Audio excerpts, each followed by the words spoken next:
Hey, story time.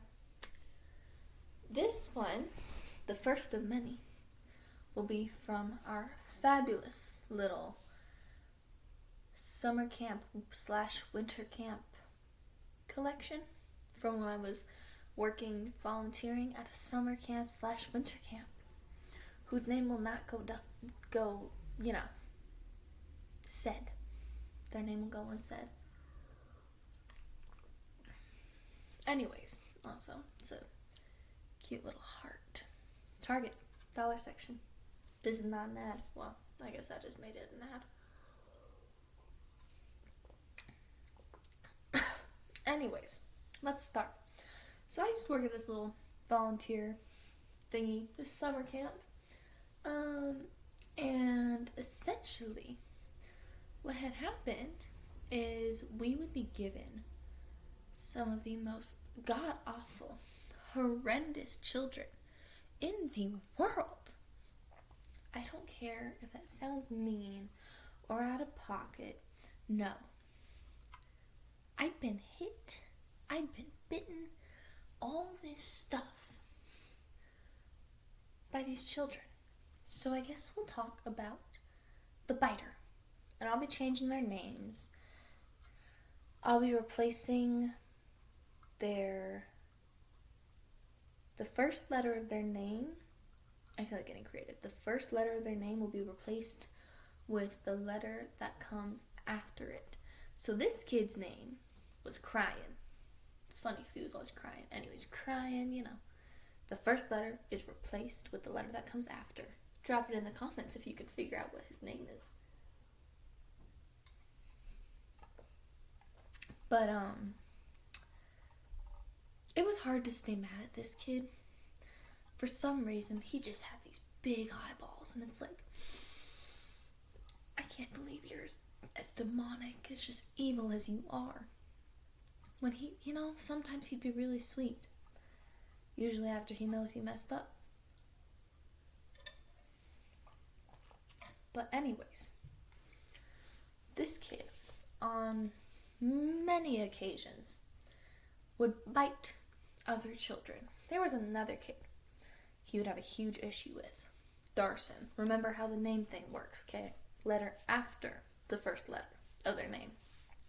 So Crying and Darson never really it was like a toxic middle school girl friendship where it's like, I hate you, but here's an invite to my birthday party because I feel bad for you. Anyways, it was that situation. And so Crying liked to bite. And I remember one time asking him, hey buddy, because I mentioned him in my last video, hence why we're doing this. Why do you like to bite other people? Like, why do you do it? And he'd be like, I kid you not. Dead stare, just, I was hungry. The head tilt was not necessary. I just feel like in the moment it fit. Don't do that. So when he was hungry, he would bite people. So then we fixed that to where he didn't bite people when he was hungry. He let us know when he was hungry. And we would make up a lie and be like, oh, you got 5 minutes until snack time. In reality, snack time's another 2 hours away. So he stopped biting almost everyone. Except Darson. He bit Darson one time so hard, this kid drew blood. He broke skin. We had to call Darson's mom, and Darson's mom came in like a raging. I can't blame her though. If I found out my kid got bit, you never know what diseases these little children might have. Don't get me wrong, I love kids. Our blood and our saliva are so bad because you never know what someone has had in their mouth. You really don't know what someone's had in their mouth. And you don't know if they've got something in their blood. But he, Crying liked to bite a lot. We finally broke that habit was something that we called the closet. And it was quite literally just a closet, an old storage closet. There was never really anything in it, and it was just, a school during summer, so no one was there. And I feel like what we did, it was probably a little bit illegal, hence why I will not be naming the summer camp. But we told the kids that there was a couple of monsters in there. We didn't specify, we didn't go into it, we didn't do anything like that. But then one coach, that's what we called the people that watch the kids, we were coaches, took it a little far and basically said the monsters needed to be fed. And that monster food was expensive, but that if the kids just wanted to be bad, we would just save some money and feed the monsters the kids. Was it illegal? Maybe. Did we feel bad? No. Because these kids, it's not like we were doing this to the good kids. No, we were only doing this to the bad kids. And when I say bad, I literally just described a kid biting and breaking skin for another student. And basically, it got so bad with one of these kids would sort of go in. He was one of my favorite kids. He was the other Darson. He never really gave us too many problems except once in a while. I'm telling you, also, the Wet n Wild makeup, it's cheap, it's beautiful. I use it. I use all of it. Darson 2.0 is what we'll call this one. Darson number 2. Well behaved, but he was a very imaginative kid, and he told the other children what type of monsters were in the closet. There was Mrs. Spider and Mr. Spider, which makes me think that this kid saw or read the James and the Giant Peach book, which is truly a great piece of literature, and I think every kid should watch it. But that's besides the point.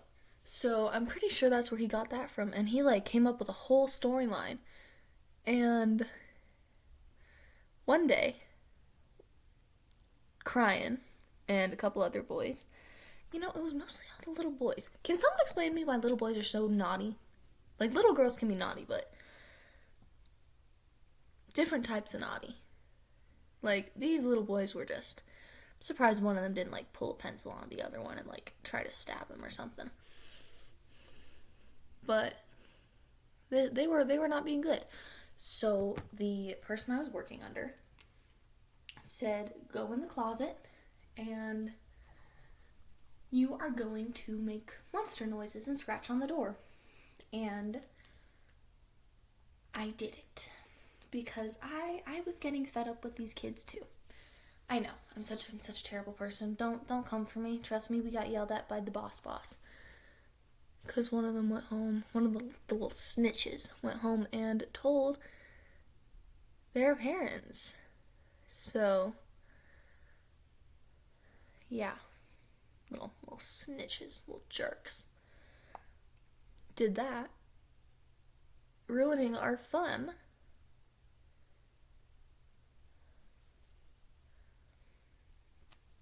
But hey, most of our problems went away. Except for Crying. He still gave us issues. He would scream if he didn't win games because we had to play games because it was summer camp. All this stuff. His parents were trying this gentle parenting thing. It doesn't work. It doesn't work at all. And the hatred I had for his parents at this time. I brought up his behavior to his parents. I brought up his behavior to my boss. Literally, I told everyone that I could have told that might have been able to help. My boss was there's nothing we can do. I'm kick the brat out of camp. It's not that hard. Kick him out. Just be your kid can't come anymore. Or give them a warning or something. Nope. Sorry, nothing we can do. My hatred for that woman. After everything she put us through. Sorry, nothing we can do. Have a nice day. Have a nice day. Bye-bye. Not to mention, for getting, like, the paychecks and stuff. Yeah, the whole operation was, like, probably illegal. Pretty sure it's still running, too. Anyways, but this kid, I don't work there, I don't go to school there anymore either. I have no idea how his behavior is, if it's changed at all. I do know, because my sister goes to that school, that they got like a whole new staff, that only like 1 or 2 people are still there from when I was there. Like, that says something. Says something big time, Pooh Bear. So, yeah, that's story time. Love ya. Should I do more story times from the summer camp of Hale? Or I could do story times from my school. Stuff like that, you know, it'd be interesting. It'd be fun. Also, just random note, Zendaya and Tom Holland have not broken up. I know none of you guys care about that. But I saw it on Instagram. They're not broken up. Tom said no, absolutely not, unless he lied like a dirty liar. But that's none of our business if he did or not. They're beautiful. Am I jealous of Tom? Yes. Am I jealous of Zendaya? Also, yes. Anyways, love you, Pooks. Bye-bye.